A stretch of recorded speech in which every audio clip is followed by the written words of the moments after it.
An elegant table setting makes any dinner beautiful, especially around the holidays. I'm going to show you how to put together an easy Christmas tree napkin fold that will surely delight your family and guests.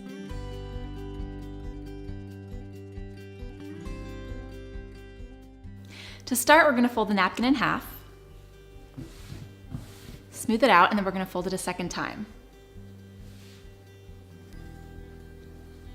Now we're going to have the point facing me with the openings, and we're going to lift each layer up one at a time, smoothing it out as we go. They're going to be about 1 inch apart.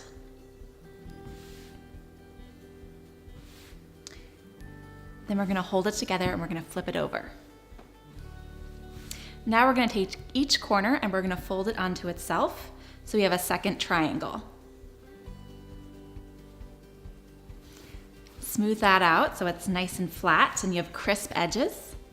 Then we're going to fold it over again. Now you're going to take each layer and flip it up. And as you flip up the layers, you're going to tuck it under the layer above it.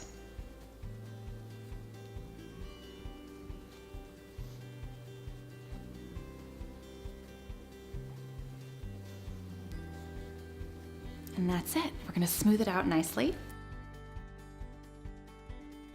Now we're just going to decorate it with a bow. You could also use berries or a candy cane, but I have a nice plaid bow here with a pin. I'm going to stick that right in the top and then set it right on a plate. And that's it. You have a festive dinner table. Want to see more videos like this? Like this post and subscribe to my channel. And don't forget to tell your friends.